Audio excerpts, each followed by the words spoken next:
பன்னிச் செய்தி. வங்கதேசத்தின் ஜெசோர் நகரில் உள்ள ஜுஃபைர் என்ற நட்சத்திர ஹோட்டலுக்கு தீ வைத்த போராட்டக்காரர்கள் தற்போது அந்த விபத்தில் 24 பேர் எரித்துக் கொல்லப்பட்டதாகவும் தகவல் கிடைத்திருக்கிறது. கூடுதல் விவரங்களை எமது நிர்வாக ஆசிரியர் மகாலிங்கம் வழங்க கேட்கலாம். மகாலிங்கம், வணக்கம். விவரங்களை சொல்லலாம். வணக்கம். வங்கதேசத்தில் இடஒதுக்கீட்டுக்கு எதிராக கடுமையான போராட்டங்களும் வன்முறைகளும் நடந்து வந்தன. இந்த நிலையில் பிரதமராக இருந்த ஷேக் ஹசீனா தனது பதவியை ராஜினாமா செய்துவிட்டு தற்பொழுது இந்தியாவில் தற்காலிகமாக தஞ்சம் புகுந்திருக்கிறார். இந்த நிலையில் வங்கதேசத்தில் உள்ள நட்சத்திர ஹோட்டல் ஒன்றுக்கு போராட்டக்காரர்கள் தீ வைத்ததாக தகவல் வெளியாகியிருந்தது. தற்பொழுது அது சம்பந்தமான காட்சிகள் வெளியாகியிருக்கிறது.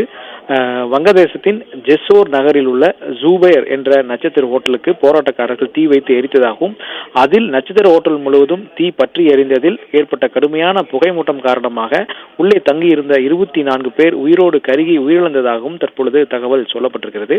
தீ வைத்து எரிக்கப்பட்ட நட்சத்திர ஹோட்டல் ஷேக் ஹசீனாவின் அவாமி லீக் எம்பி ஒருவருக்கு சொந்தமானது என்றும் தகவல் கூறப்பட்டிருக்கிறது.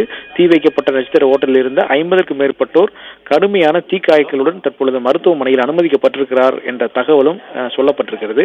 ஷேக் ஹசீனா வெளியேறிய பிறகும் வங்கதேசத்தில் வன்முறை தொடர்ந்து நடைபெற்று வருவதாகவும் தகவல் சொல்லப்பட்டிருக்கிறது. ஒரே நாளில் நேற்று மட்டும் 135 பேர் இந்த வன்முறையில் உயிரிழந்திருக்கிறார்கள் என்ற தகவலும் சொல்லப்பட்டிருக்கிறது.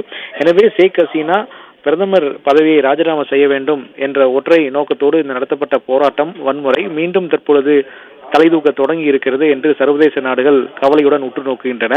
ஏனென்றால் ஷேக் ஹசீனா தற்பொழுது தனது பதவியை ராஜினாமா செய்து தற்பொழுது இந்தியாவில் தற்காலிகமாக தஞ்சம் புகுந்திருக்கிறார். இருந்த போதிலும் அங்கு தொடர்ந்து ஏன் வன்முறை வெடித்து நடந்து கொண்டிருக்கிறது என்ற ஒரு கேள்வியையும் உலக நாடுகள் எழுப்பியிருக்கிறார்கள்.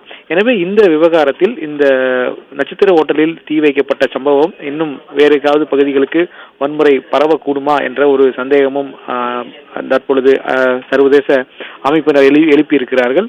எனவே இது போன்ற விவகாரங்களை இந்த ராணுவம் எப்படி கையாளப் போகிறது என்பதையும் பார்க்க வேண்டும். வங்கதேச ராணுவத்தை பொறுத்த வரைக்கும் தற்பொழுது ஆட்சி தற்காலிகமாக நாடாளுமன்றம் கலைக்கப்பட்டிருக்கிறது. ஷேக் ஹசீனா தலைமையில் இருந்த நாடாளுமன்றம் கலைக்கப்பட்டிருப்பதாக அந்நாட்டு குடியரசுத் தலைவர் அறிவித்திருந்தார். அதற்கு பிறகு ராணுவம் முழுமையான கட்டுப்பாட்டை எடுத்துக்கொண்டதாகவும் ராணுவம் தற்பொழுது தற்காலிகமாக ஒரு அரசை நிறுவ முயற்சிப்பதாகவும் அங்கிருந்து வரும் தகவல்கள் தெரிவிக்கின்றன. இந்த நிலையில் தொடர்ந்து போராட்டங்கள் நடைபெற்றுக் கொண்டிருப்பதாகவும் போராட்டத்தில் ஈடுபடும் இளைஞர்களை கட்டுப்படுத்த ராணுவம் தவறிவிட்டதாகவும் குற்றச்சாட்டுகள் சொல்லப்படுகின்றன. இருந்த போதிலும் இன்று அல்லது நாளைக்குள் தற்காலிகமாக ஒரு அரசு ஒன்று அமைய வாய்ப்பு இருக்கிறது என்ற தகவல் சொல்லப்பட்டிருக்கிறது. அப்படி ஒரு அரசு அமையும் பட்சத்தில் இதுபோன்ற வன்முறைகளை தடுத்து நிறுத்த வேண்டும் என்று வலியுறுத்தப்பட்டிருக்கிறது.